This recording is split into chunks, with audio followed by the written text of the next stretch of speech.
Leo adjusted his collar for the third time, perspiration beading along his temples despite the climate-controlled atmosphere of Station Artemis 9. The orbital habitat hung suspended above Earth like a steel chrysalis, home to 17,000 humans and approximately 300 extraterrestrial diplomats. He'd built half the residential modules himself, honest carpentry work in an age where nanobots could assemble structures in minutes. People still wanted the human touch, the imperfections that made a place feel lived in. "Dad, you look terrified," Mia observed from her wheelchair, her milky white eyes tracking his nervous movements with the uncanny precision she'd developed since birth. At 12 years old, his daughter possessed a preternatural ability to read emotions through voice patterns and breathing rhythms. "I'm not terrified," Leo lied, smoothing his workshop-worn hands against his trousers. "Just cautious." The cafe materialized before them through the station's transparent aluminum viewport, Earth rotating slowly beneath, a blue marble swaddled in gossamer clouds. Inside, Ambassador Silthera waited, her reptilian frame unmistakable even among the eclectic crowd of humans and aliens. Leo had seen Draconians before. Everyone had since first contact 23 years ago, but seeing and sitting across from one in an intimate setting proved entirely different. Silthera's scales shimmered iridescent purple-green under the artificial sunlight, her elongated skull crowned with swept-back horns that could impale a man. Her talons, each longer than Leo's fingers, drummed against the table with a sound like knives on marble. "Mr. Chen," she greeted, her voice a resonant hiss that vibrated through his chest cavity. Forked tongue flickered between serrated teeth. "Your friend Marcus spoke highly of you." Leo swallowed hard. Marcus from the Metalworkers Guild had orchestrated this disaster, insisting Leo needed to get back out there after 3 years of widowerhood. He should have known Marcus's idea of a suitable match would involve scales and fangs. "Ambassador," Leo managed, acutely aware of Mia rolling beside him, her head tilted in that particular way that meant she was analyzing everything. "I appreciate you taking time from your schedule, but I think there's been a misunderstanding." "Dad." Mia's voice carried a warning tone. Silthera's nictitating membranes slid across her golden eyes, the draconian equivalent of a blink. "You find my appearance disturbing. This is understandable. We are apex predators from a world where your species would constitute prey." The bluntness struck Leo like a plasma bolt. He'd expected diplomacy, euphemisms, perhaps offense. "Not this stark acknowledgement. I should go," he muttered, standing abruptly. This was a mistake. "Come on, Mia." "Dad!" Mia's hand shot out, gripping his wrist with surprising strength. "Don't you dare!" "Mia, sit down!" His daughter's blind eyes somehow managed to glare. "You're being rude." Silthera released a sound somewhere between a laugh and a growl. The offspring demonstrates more wisdom than the sire.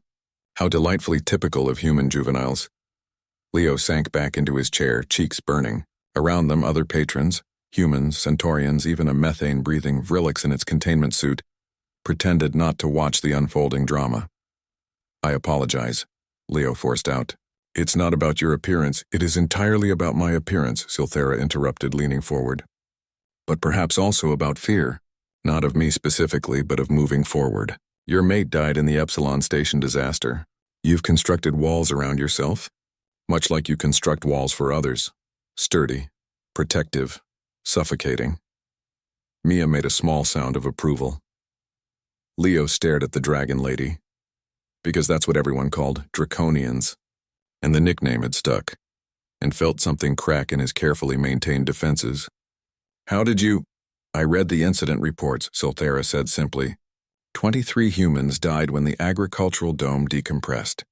Your mate Elena was chief botanist. She manually sealed the emergency bulkhead, sacrificing herself to save 47 children, including your daughter. Mia's hand found Leo's, squeezing tight. "My own mate died in combat," Silthera continued, her voice dropping to a subsonic rumble. "Defending a human colony from Kresh raiders. We had been bonded for 30 solar cycles. His name was Krethax, and he loved Earth music. Specifically, something called jazz. I still cannot hear it without feeling the wound reopen." The silence stretched between them, filled with shared grief and unexpected understanding. "She's awesome," Mia whispered, tugging Leo's sleeve. Silthera's jaw dropped open. exposing rows of crystalline teeth in what Leo suddenly recognized as a smile. The small human approves. This carries more weight than any diplomatic credential. Leo found himself laughing, actually laughing for the first time in months. "You're not what I expected?" "I am precisely what you needed," Silthera corrected. "Someone who understands that moving forward does not mean forgetting. Someone who will not break if you speak her name." "Elena," Leo said, testing the word. It emerged easier than it had in years. "Krethax," Silthera responded. They ordered coffee, Leo's black, Silthera's supplemented with mineral compounds that smelled faintly of copper. They talked about loss and carpentry and the peculiar challenge of interspecies diplomacy.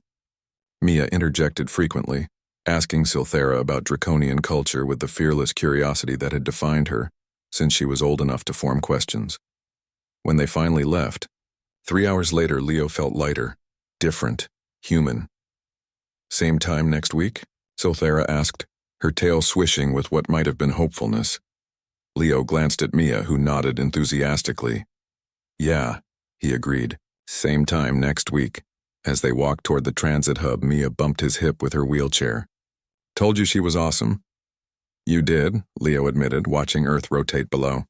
Somewhere down there, humanity had learned to reach the stars, to build homes in the void, to find connection across the vast gulfs of biology and culture. Maybe, just maybe, a carpenter could learn to love again too, even if she had scales.